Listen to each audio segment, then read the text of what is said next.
Move on to Valentina Shevchenko coming in with her flyweight strap against her opponent, Lauren Murphy. All right. The Bullet is on a 5-fight win streak, probably longer than that. She's been just murking everybody that's not named Amanda Nunes. She's coming in at 5'5" with a 65.5-inch reach. And we have Lauren Murphy here coming as a huge underdog. She's coming at 5'5" with a 68-inch reach. The Bullet, man, what can we say about her? She is phenomenal. She is probably if it were not for Amanda Nunes, she would be undoubtedly the GOAT of women's MMA.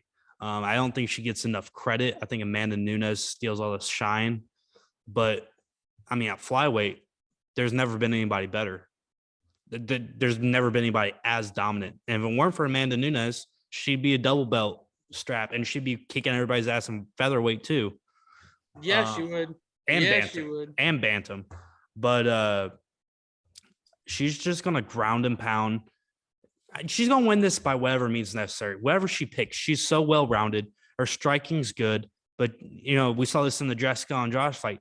She put Andrade down to the ground and just pummeled her into oblivion like she was a child, which is hard to do, especially with how strong Andrade is. I mean, it was a masterclass performance. It's going to be another masterclass performance. I don't think Lauren Murphy is going to have a shot at anything.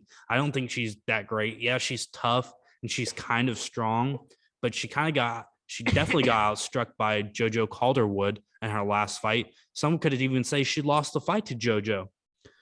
She's not taking down Valentina Shevchenko by any means. So there's a reason why the odds are so high on this.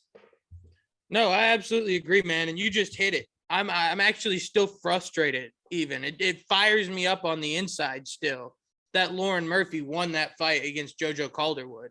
And at the end of the day, what that says to me and what I'm saying to you people is that I don't think she deserves to be here. And I think that in not deserving to be here, it's just Valentina needed somebody to fight. She needed another victim to just dismantle. And Lauren Murphy's name just got pulled out of the hat. Valentina beat Andrade with a fucking crucifix in that last fight. She's got a dirty crucifix position, and that is a really difficult position to get into against another trained professional fighter. That's not something that's easy to accomplish. It's the most helpless position you could probably be in. Yeah, I mean, there's a reason it's called the crucifix. It quite simply is that when you get into that position, you're fucked. I mean, looking at Lauren Murphy, though, she's from our hometown. That's Derek Lewis's girl, so I don't want to take this too far into a roast, but who is she beating? Nobody. I mean, she beat Roxanne Modafferi. I'll give her that one, but like, she lost to Sijara Eubanks. She lost to Caitlin Chikugian. She lost to Liz Carmouche. Like, this is going to be a spotlight that's way too big for her. She's never fought anybody like Valentina before.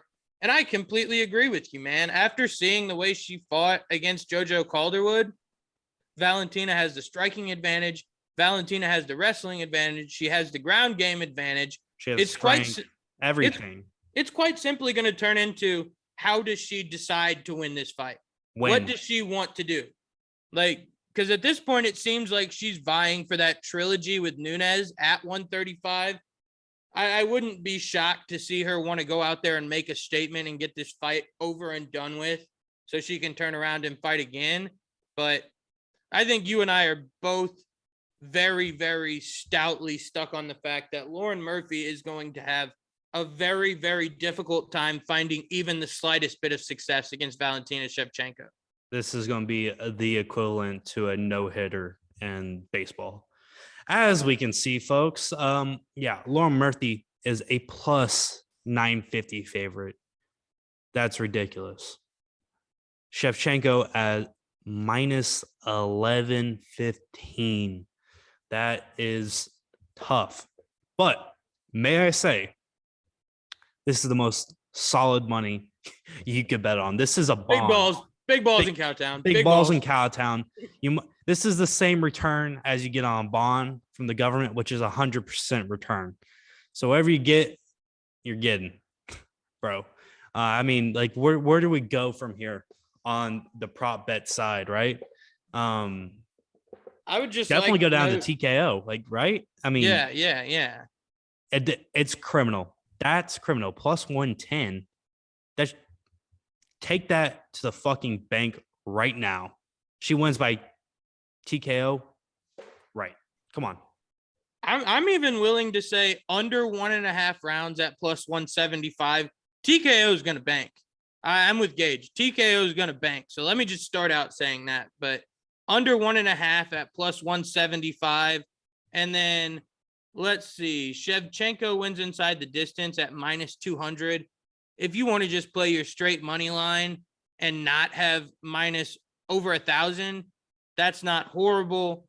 But Shevchenko wins in round 1 at plus 270.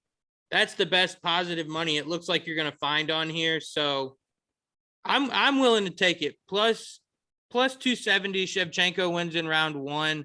Plus 110, Shevchenko wins by TKO. And then plus 175 that the fight is under 1.5 rounds. I'd just like to make it known that, like Gage said, this is guaranteed. This is 100% return. So if you have the money to do it and don't want to go about it the method we're describing, and you want to play, $10,000, $100,000 on Shevchenko, you're going to get a solid return, even though the odds are shit.